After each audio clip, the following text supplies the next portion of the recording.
اور پہلے آنے والے شخص کو، سب کو.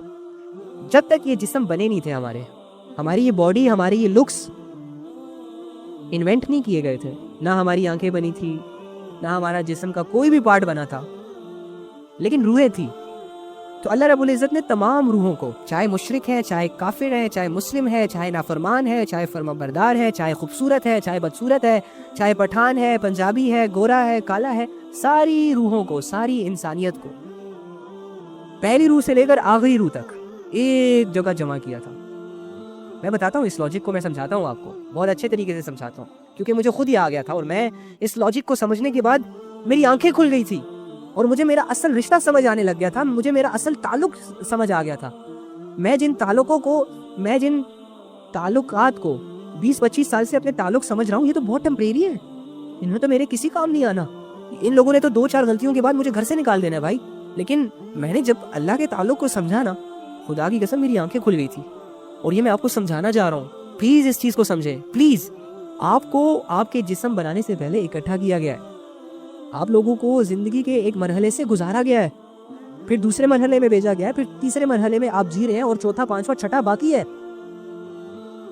آپ لوگوں کی زندگی کی ایک بننے کی جگہ ہے اور ایک ختم ہونے کی جگہ ہے.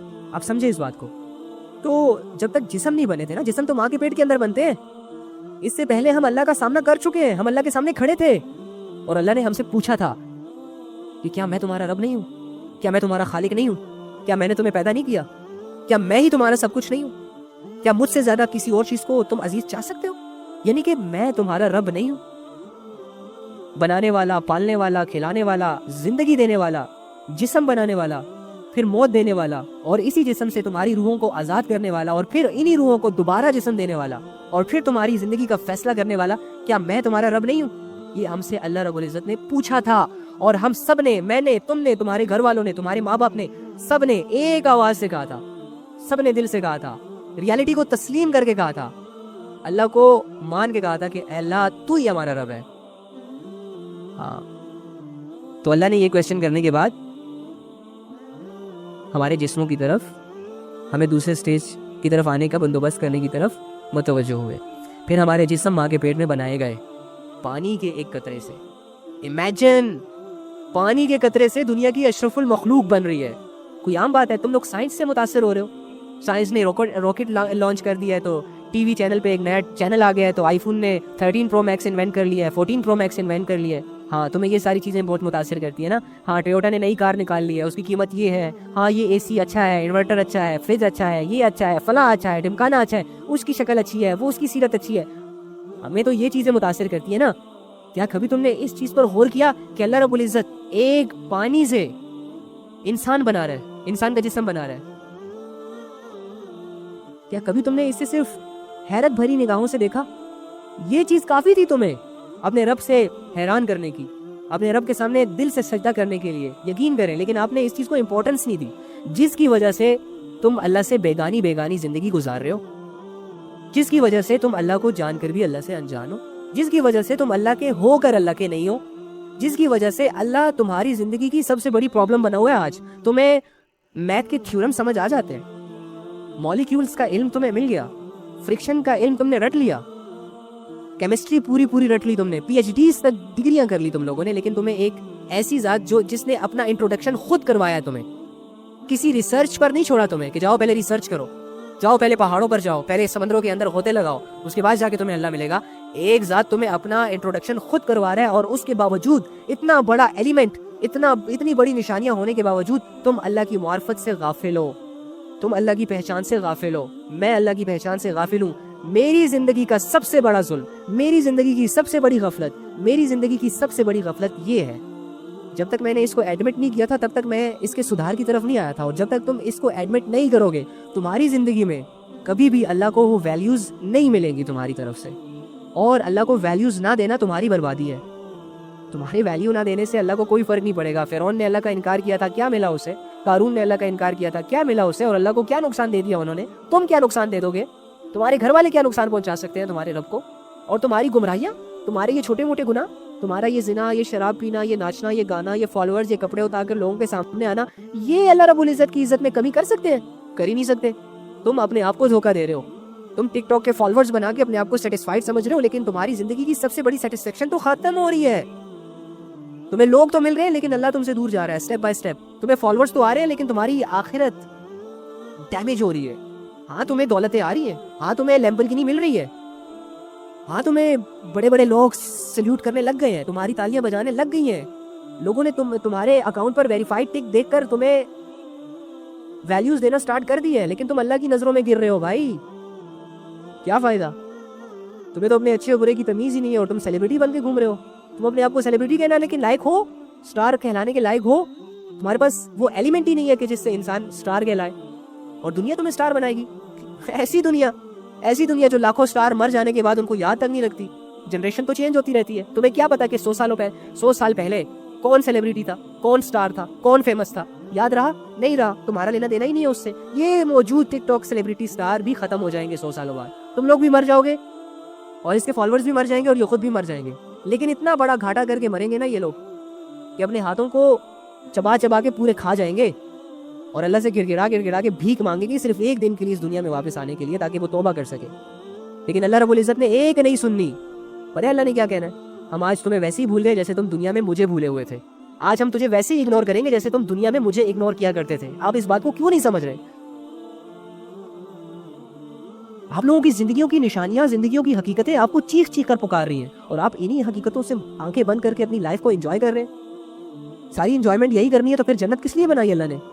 پھر کہہ دینا تھا نا اللہ نے کہ اوکے ٹھیک ہے, ایٹ ڈرنک اینڈ بی میری. آنے کی ضرورت ہی نہیں ہے تمہیں. ہوش کے ناخن لے. اینی ہاؤ, اللہ رب العزت نے ہمارے جسموں کو بنایا. اب مجھے ایک بات بتائیں, تم ماں کے پیٹ کے اندر 9 مہینے تک رہتے ہو. کہتے ہیں نا کہ ہم سوال کرتے ہیں کہ یار اگر اللہ نے ہم سب کو جمع کیا تھا, اگر اللہ نے ہم سے سوال کیا تھا کہ میں تمہارا رب نہیں ہوں, اور ہم سب نے کہا تھا کہ ہاں یا رب تو ہی ہمارا رب ہے, پھر اس دنیا میں کے آنے کے بعد ہمیں وہ ملاقات یا وہ اللہ کا وہ پوچھنا یاد کیوں نہیں ہے؟ تو تمہیں تو یاد 9 مہینے بھی نہیں ہے جو ماں کے پیٹ کے اندر تم نے گزارے تھے. تمہیں تو وہ سچویشنز بھی نہیں یاد کہ تم کس کروٹ لیٹے تھے, تم کھاتے کیا تھے, پھر اسے نکالتے کہاں سے تھے, تم سانس کہاں سے لیتے تھے, حالانکہ ماں کے پیٹ کے اندر تو آکسیجن تھی نہیں, تمہیں کہاں سے مل رہی تھی؟ تم تو بند کمرے میں قید تھے. 3 دن رہ کر دکھاؤ نا ایک کمرے میں مان جاؤں گا تمہیں. بغیر کچھ کھائے, بغیر کچھ پیے مر جاؤ گے.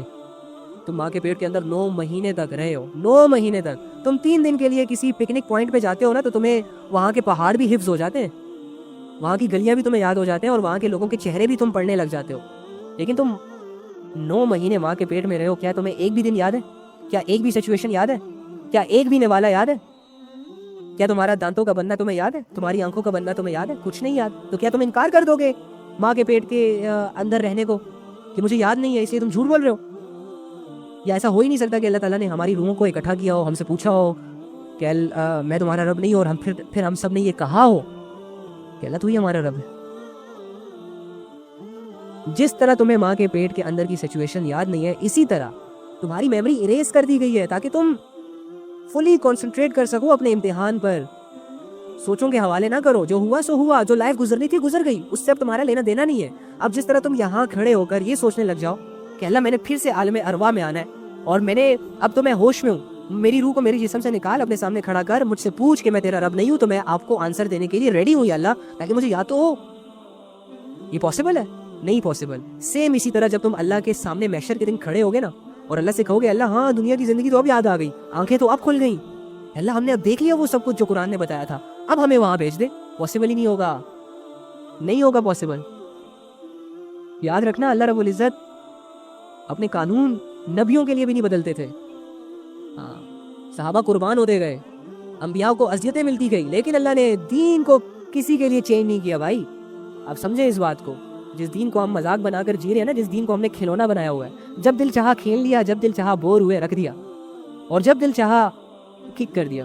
یہ دین کے ساتھ ہمارا معاملہ ہے, یہ نہیں چلے گا. ایسا نہیں ہوتا. دین کوئی ٹوکری میں پڑی چیز, کوئی آلو پیاز ٹماٹر نہیں ہے بھائی. دین کی ایک ویلیو ہے, اور اس ویلیوز کو اتنے ایگزامپلس سیٹ کر کر کے تم لوگوں کو دکھایا گیا ہے. ہم نے ابھی تک دین کی ویلیوز کو سمجھا ہی نہیں. یہاں جس دین کے لیے نبی صلی اللہ علیہ وآلہ وسلم جیسے ہستی کے دانت مبارک شہید ہو رہے ہیں, اس دین کے لیے تمہارا ابھی تک ایک ناخن ضائع ہوا نہیں ہوا. تم نے کیا قربانی تھی اپنے دین کے لیے؟ تم تو جب نماز روزہ زکوٰۃ پڑھتے ہو تو لوگوں کی 2-4 باتیں تمہیں مایوس کر دیتی ہیں, چھوڑ دیتے ہو. تم تو توبہ کے لیے اس لیے نہیں آتے کہ اپنا آپ تمہیں اندر سے گائیڈ کر رہا ہوتا ہے کہ چھوڑ, تو نے تو گناہ گار ہے, تو تو گناہ کرتا ہے. کتنے کمزور ہیں ہم. تم تو توبہ سے ہٹ جاتے ہو اپنی 2 چھوٹی موٹی سوچیں لے کر. اور صحابہ کے پاس گناہ ہوتا تھا, نبی کی غلطی ہوتی تھی تو کیا کرتے تھے, اس غلطی کو سدھارنے کے لیے نبی صلی اللہ علیہ وآلہ وسلم کی خدمت میں پیش ہوتے تھے, اور اس غلطی پر جو اللہ رب العزت نے سزا سیٹ کی تھی دنیا میں دینے کے لیے, اس کو جب تک لے نہ لیتے تھے تب تک انہیں سکون نہیں ملتا تھا. تمہیں تو گناہ کرنے کے بعد یہ فیل ہی نہیں ہوتا کہ میں نے گناہ کیا. یہ ہے ہمارے اندر فرق, یہ ہے ہماری کمزوریاں, یہ ہے وہ چیزیں جن سے ہمیں معاشرہ سلا کر بے ہوش کر کے رکھنا چاہتا ہے. اور ہم بھی ان میٹھی میٹھی گولیوں سے سو رہے ہیں آرام سے, کوئی فکر نہیں کر رہا اپنی, کوئی اپنی فکر نہیں کر رہا. قسم سے سب جیسے کہ جنت کے حقدار بنے ہوئے. ارے اشرم مبشرہ کو تو دنیا میں جنت کی بشارتیں دے دی گئی تھی اور وہ چین سے نہیں بیٹھتے تھے. اللہ کے دین کے بڑے بڑے احکامات, جہاد جیسا حکم, یار تیر کھانے کے بعد بھی کنفیوز ہو کے اس دنیا سے جاتے تھے کہ پتہ نہیں اللہ کو ہمارے ایکشنز پسند آئے ہوں گے بھی کہ نہیں, ہمارے اعمال قبول ہوں گے بھی کہ نہیں, ہماری قربانیاں قبول ہوں گی بھی کہ نہیں. اور ہم 2-4 نمازیں پڑھ کے سمجھتے ہیں کہ بس مسلمان ہونے کا حق ادا کر دیا. باقی علم سیکھنا تو علماء کا کام ہے, قرآن کی قرات کرنا تو قاریوں کا کام ہے, معاشرے میں دین کو پھیلانا تبلیغ والوں کا یا بڑے بڑے علماء کا یا وہ لوگ جو اچھے طریقے سے بول لیتے ہیں ان کی ذمہ داری ہے. حالانکہ ہماری نبی نے کہا کہ ایک آیت بھی پہنچاؤ, ایک بات بھی پہنچاؤ اگر پتہ ہے, تمہیں تو 1000 باتیں پتہ ہے. تم تو خود سے انجان بنے پھر رہے ہو. اپنی غلطیوں کے ساتھ تم نے جینا سیکھ لیا ہے, اپنے گناہوں کے ساتھ تمہیں جینا آ گیا ہے, اور گناہ کرنے کے بعد اپنے آپ کو سمجھانا آ گیا تمہیں, اسی لیے ریلیکس ہو تم. ادروائز تمہارا ایک بھی پل تمہیں چین سے نہ گزرنے دیتا, تمہارے گناہ, تمہاری غفلت اور تمہاری یہ سچویشن کہ جس میں تم نے اللہ کے لیے کچھ کیا ہی نہ. ہم جوان ہو چکے ہیں یار, ہم اللہ کو کب پہچانیں گے؟ یا قرآن جب اس دنیا سے اٹھا لیا جائے گا تب جا کے ہم اللہ کی کھوج لگائیں گے, پھر تو ہمارے پاس کوئی اور آپشن ہی نہیں ہے. ہمارے نبی صلی اللہ علیہ وآلہ وسلم نے ہمیں واضح حدیث میں یہ بتا دیا ہے کہ تم لوگوں میں ایسی چیزیں چھوڑ کر جا رہا ہوں کہ اگر تم اس کو تھامے رہے تو کبھی بھی گمراہ نہیں ہوگے. ایک تو اللہ کی کتاب ہے, مجھے بتائیں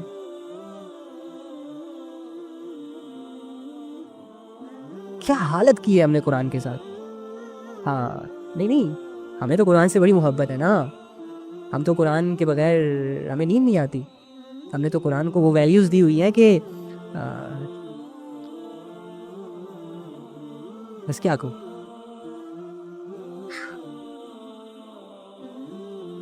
یاد رکھنا, اتنی ساری باتیں کہنے کا مقصد ڈرانا نہیں تھا, میں صرف آپ لوگوں کو جگانا چاہ رہا ہوں اس نیند سے کہ جس نیند میں میں بھی سویا ہوا ہوں اور آپ لوگ بھی سوئے ہوئے ہیں.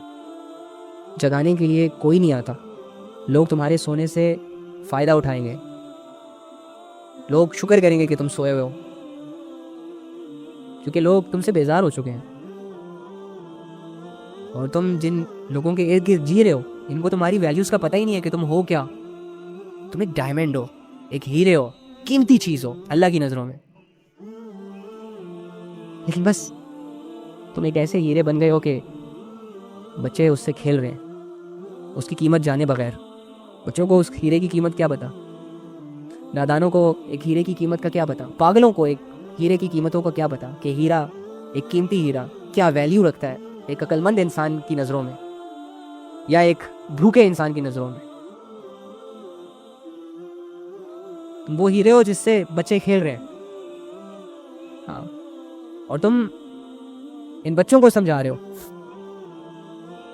جس دن تم ان بچوں کے, جب یہ بچے کھیل کھیل کے تم سے تھک جائیں گے نا اور تمہیں پھینک دیں گے کہیں اور تم جا کے کسی نالی میں گرو گے, گندے ہو جاؤ گے, اس وقت جب تم پر کسی اہل علم کی نظر پڑے گی نا, کسی ایسے انسان کی نظر پڑے گی جو تمہاری ویلیوز کو جانتا ہے, وہ تمہیں اٹھائے گا, پتہ ہے, اپنے ہاتھوں کو گندا کر کے اس نالی میں ہاتھ ڈال کے تمہیں اٹھائے گا, اور ہاتھ دھونے سے پہلے تمہیں صاف کرے گا, کیونکہ وہ تمہاری قیمت کو جانتا ہے. اس کے بعد جا کے وہ تمہیں پالش کرے گا.